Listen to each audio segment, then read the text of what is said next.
welcome to your 2022 Toyota Supra. I'm specifically with the 3.0 version as opposed to the 2.0, and Toyota Canada has spec'd this with the premium package, so a few extra features here.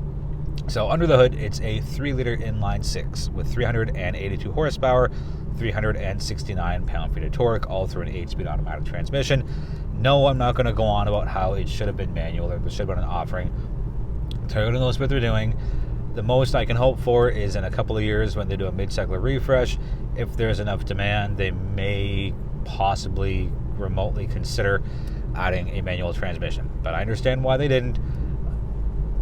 The car is so capable as is. So, driving impressions for the week that I've had it. Now, this is the first time I've had it for a week itself. I've driven it here and there, but again, nothing as long as my usual week-long test drives.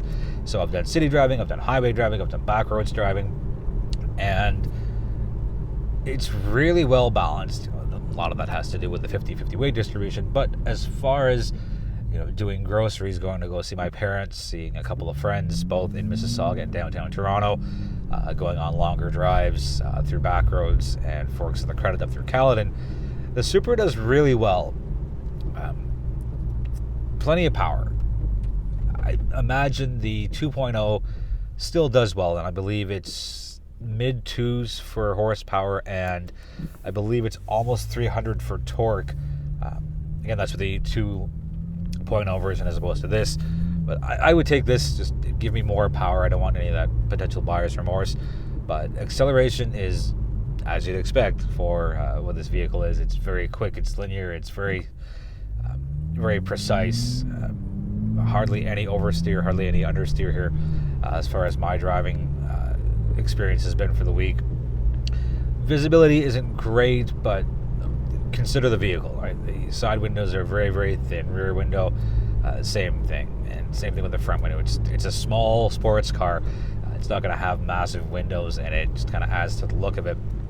But you get a backup camera with this, so that helps out a lot. And you have a whole suite of safety systems that come standard, plus the added ones that come standard on the 3.0 with a premium package. So it's not unsafe by any means.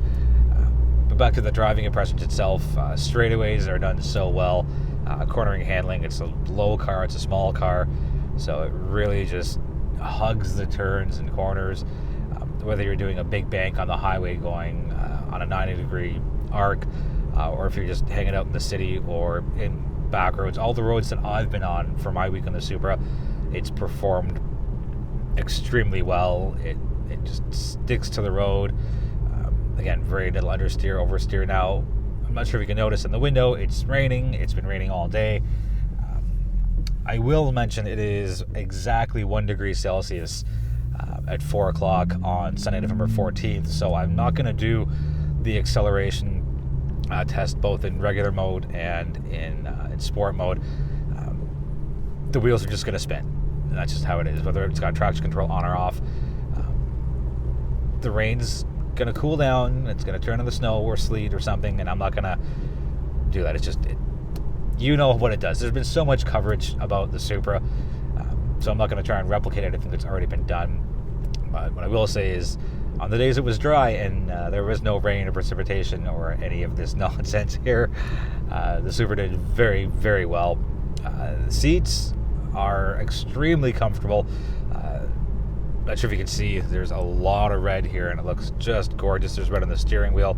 I think you can see it at the top there, and just a little bit of red just beside my knee and on the door panels here.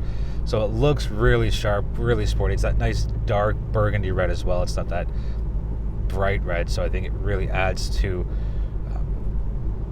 the aesthetic of a really, really well put together sports car. It's a little dark in the cabin, as you can tell. I don't think you can see part of the right side of my face, which is right there, kind of just blends in with the darkness.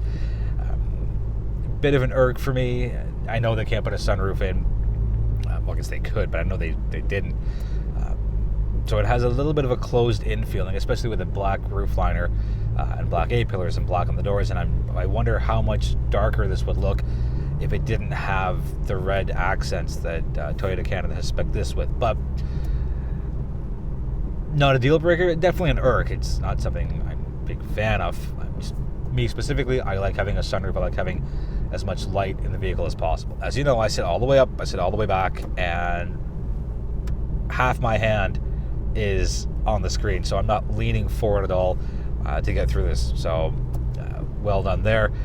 Premium package does get you the upgraded JBL audio system, which sounds really sharp. I believe it's 12 speakers and 425 watts of power.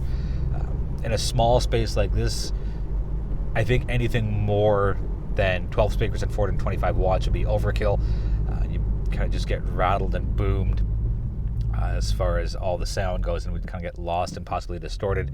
But I think that it's a pretty solid balance here between size of the cabin and power and the number of speakers, so that's really, really well done. On the fuel consumption side, not bad for a vehicle with this much power. So in liters per 100 kilometers, we are at 10.6 on the city streets, 8.0 on the highway, and a blended total comes out to 9.4, and the fuel tank is 53 liters of premium fuel. So with all this power, I was kind of expecting it to be a little higher, so very pleasantly surprised. I haven't talked about the exterior. I guess that's why I stick to a formula. I shouldn't deviate from it. Everybody's seen the Supra by now. It's been out for over a year. All the curves in all the right places. The double bubble roof makes me think of that chewing gum when I was a kid. The front end, the rear end, the side profile, the massive wheels, the rim design. I don't see anything I would change about the Supra as it stands today. I know. I always say 5-spoke rims, and that's the thing.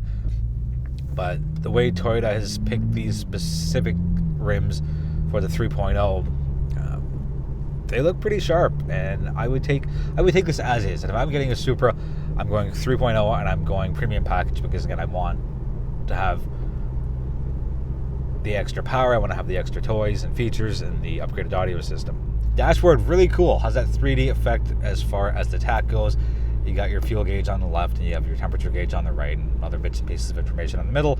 Not a lot of storage here. Yes, you get wireless charging, which is a cool perk. You get wireless Apple CarPlay, which is really cool, but you can't quite throw much of anything in front of the gear shift. I got a couple of cup holders and a small little bin just behind the rear cup holder. You can put a couple of things in there.